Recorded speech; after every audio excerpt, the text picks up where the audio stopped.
Hi guys, simple ಆಗಿ ಇವತ್ತು home made soap ಹೇಗೆ ಮಾಡೋದು ಬನ್ನಿ ನೋಡ್ಕೊಬರೋಣ. ನಾನು ಹೋಮ್ ಮೇಡ್ ಸೋಪ್ ಮಾಡೋದಕ್ಕೆ ಇದು ಸೋಪ್ ಮೋಲ್ಡಿಂಗು ಹಾಗೆ ನಾನು ಸ್ವಲ್ಪ ಗ್ಲಿಸರಿನ್ನ ಆರ್ಡ್ರ್ ಮಾಡಿ ತರಿಸ್ಕೊಂಡಿದ್ದೆ. ನಾನಿವತ್ತು ಅಲೋವೆರಾ ಹಾಗೆ ಮೈದಾ ಮತ್ತು ಆಂಟಿಬಯೋಟಿಕ್ ಅರಿಶಿನ ಪುಡಿ ಹಾಕಿಬಿಟ್ಟು ಒಳ್ಳೆ ಸೂಪರಾಗಿರೋ ಸೋಪನ್ನ ರೆಡಿ ಮಾಡಬೇಕು ಅಂತ ಹೇಳಿ ಅಂದ್ಕೊಂಡಿದ್ದೀನಿ. ಬನ್ನಿ ಅದು ಹೇಗೆ ಮಾಡೋದು ಅಂತ ಹೇಳಿ ನಿಮಗೂ ತೋರಿಸ್ಕೊಬರ್ತೀನಿ. ಮನೆಯಲ್ಲೇ ಬೆಳೆದಿರೋಂಥ ಫ್ರೆಶ್ ಆಗಿರೋ ಅಲೋವೆರಾ ಗಿಡದಲ್ಲಿ ಇರೋದನ್ನು ಕಿತ್ಕೊಬಂದು ಒಳಗಡೆ ಇರೋ ವೈಟ್ ಮಾತ್ರ ತೊಗೊತಾ ಇದ್ದೀನಿ. ಗ್ರೀನ್ ಲೇಯರ್ನ ಎಲ್ಲ ತೆಗೆದುಬಿಟ್ಟಿದ್ದೀನಿ. ನಿಮಗೆ ಗ್ರೀನ್ ಕಲರ್ ಸೋಪ್ ಬರಬೇಕು ಅಂದರೆ ನೀವು ಅದನ್ನು ಕೂಡ ಯೂಸ್ ಮಾಡ್ಕೋಬೋದು. ನಾನು ಜಸ್ಟ್ ಒಳಗಡೆ ವೈಟ್ ಮಾತ್ರ ತೊಗೊಂಡು ಚೆನ್ನಾಗಿ ಮಿಕ್ಸಿ ಮಾಡ್ಕೊಂಡಿದ್ದೀನಿ. ಅದು ನೋಡಿ ಎಷ್ಟು ಚೆನ್ನಾಗಿ ಸೋಪ್ ಥರ ನೊರೆ ಬಂದಿದೆ. ಅದನ್ನು ಒಂದು ಬೌಲಿಗೆ ಹಾಕಿ ಅದಕ್ಕೆ ಸರಿ ಸೆಟ್ ಆಗೋ ಥರ ಎಷ್ಟು ಬೇಕೋ ಅಷ್ಟು ನಾನು ಕಡಲೆ ಹಿಟ್ಟನ್ನು ಮಿಕ್ಸ್ ಮಾಡ್ತಾಯಿದ್ದೀನಿ. ಕಡಲೆ ಹಿಟ್ಟನ್ನು ನಾನು 2.5 ಸ್ಪೂನಷ್ಟು ಯೂಸ್ ಮಾಡ್ತಾಯಿದ್ದೀನಿ. ಚೆನ್ನಾಗಿ ಮಿಕ್ಸ್ ಮಾಡಬೇಕು. ಗಂಟೆದ್ರೂ ಅಷ್ಟೊಂದೇನು ಡಿಫ್ರೆನ್ಸ್ ಏನು ಬರೋದಿಲ್ಲ, ಚೆನ್ನಾಗೇ ಆಗುತ್ತೆ. ಅದಕ್ಕೆ ನಾನು ಸ್ವಲ್ಪ ಆಂಟಿಬಯೋಟಿಕ್ಕು ಅರಿಶಿನ ಪುಡಿ ಅಲ್ವಾ, ಅದು ಒಳ್ಳೆಯದು ಆರೋಗ್ಯಕ್ಕೂ ಹಾಗೆ ಮುಖಕ್ಕೂ ತುಂಬ ಒಳ್ಳೆಯದಿದು ಸ್ಕಿನ್ನಿಗೆ. ಹಾಗಾಗಿ ನಾನು ಅರಿಶಿನ ಪುಡಿನ ಕೂಡ ಆ್ಯಡ್ ಮಾಡಿದ್ದೀನಿ. ಜಾಸ್ತಿ ಯಾವುದನ್ನು ಯೂಸ್ ಮಾಡಿಲ್ಲ. ಅಲೋವೆರಾ, ಕಡಲೆ ಹಿಟ್ಟು, ಅರಿಶಿನ ಪುಡಿ ಇಷ್ಟನ್ನು ಚೆನ್ನಾಗೇ ನಾವು ಮಿಕ್ಸ್ ಮಾಡ್ಕೋಬೇಕು. ಚೆನ್ನಾಗೇ ಇದು ಗ್ಲಿಸರಿನ್ನು ಚೆನ್ನಾಗಿ ಕಟ್ ಮಾಡಿ ಪೀಸಾಗಿ ಕಟ್ ಮಾಡ್ಕೋಬೇಕು. ನಾನು ಸ್ಟಾರ್ಟಿಂಗ್ ಮಾಡ್ತಾ ಇರೋದ್ರಿಂದ ಫಸ್ಟ್ ಟೈಮ್ ನಾನು ಕೂಡ ಮಾಡ್ತಾ ಇರೋದು.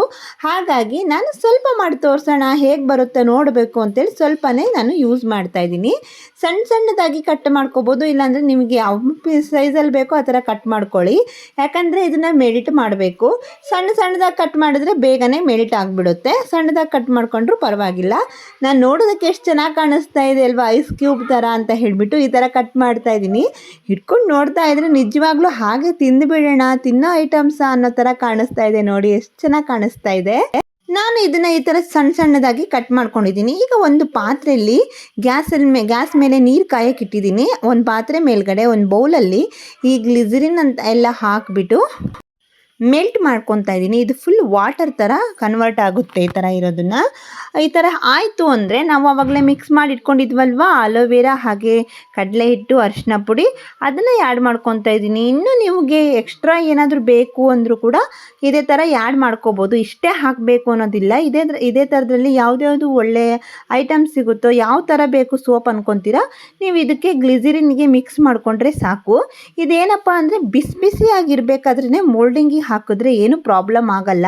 ನಾನು ಮೋಲ್ಡಿಂಗ್ ಫಸ್ಟ್ ಟೈಮ್ ಯೂಸ್ ಮಾಡ್ತಾ ಇರೋದ್ರಿಂದ ಎಲ್ಲಿ ಬಿಸಿ ಇರಬೇಕಾದ್ರೆ ಹಾಕಿದ್ರೆ ಸುಟ್ಟು ಹೋಗ್ಬಿಡುತ್ತೋ ಮೋಲ್ಡಿಂಗು ಅಂತೇಳಿ ಸ್ವಲ್ಪ ಹೊತ್ತು ಬಿಟ್ಟು ಹಾಕೋಕೆ ಹೋದೆ. ಹಾಗಾಗಿ ಅದು ಸ್ವಲ್ಪ ಗಟ್ಟಿಯಾಗಿಬಿಟ್ಟಿದೆ ಸೋಪು ನೋಡಿ. ಹಾಗೆ ಮೊದಲೇ ಹಾಕಿದರೆ ಫುಲ್ ಇದೇ ಥರನೇ ಚೆನ್ನಾಗಿ ಕುತ್ಕೊತಾ ಇತ್ತು. ಸ್ವಲ್ಪ ಗಟ್ಟಿ ಆಯಿತು, ಆದರೂ ಪರವಾಗಿಲ್ಲ. ಮೇಲ್ಗಡೆ ಆ ಥರ ಕಾಣಿಸ್ತಾ ಇದೆ. ಇದನ್ನು ಸ್ವಲ್ಪ ಹೊತ್ತು ಫ್ರಿಜ್ಜಲ್ಲಿ ಇಟ್ಬಿಟ್ಟು ತೆಗ್ದಿದ್ದೀನಿ. ಸೋಪ್ ನೋಡಿ ಎಷ್ಟು ಸೂಪರಾಗಿ ಬಂದಿದೆ ಅಂದರೆ ಇದರಲ್ಲಿ 2 ಸೋಪು ಕರೆಕ್ಟಾಗಿ ಕುತ್ಕೊಂಡಿದೆ. ಹಾರ್ಟ್ ಶೇಪಲ್ಲಿರೋ ಇದು ಮಾತ್ರ ಸೋಪ್ ಮಾತ್ರ ಸ್ವಲ್ಪ ಕಡಿಮೆ ಆಯಿತು ಸೋಪು, ಹಾಗಾಗಿ ಅದು ಸರಿಯಾಗಿ ಬಂದಿಲ್ಲ. ಇದು ನೋಡಿ ಎಷ್ಟು ಚೆನ್ನಾಗಿ ಕಾಣಿಸ್ತಾ ಇದೆ ಸೋಪು. ಈ ಕಡೆ ರೌಂಡ್ ಸರ್ಕಲ್ ಶೇಪಲ್ಲಿರೋದು ಕೂಡ ತುಂಬ ಚೆನ್ನಾಗಿ ಬಂದಿದೆ. ನಮ್ಮ ಅಥರ್ವ ಅಂತೂ ನೋಡ್ತಾ ಇದ್ದಂಗೆ ಮಮ್ಮಿ ಇದು ತಿನ್ನೋದಾ ಅಂತ ಕೇಳ್ತಾ ಇದ್ದ, ಅಷ್ಟು ಚೆನ್ನಾಗಿ ಕಾಣಿಸ್ತಾ ಇದೆ.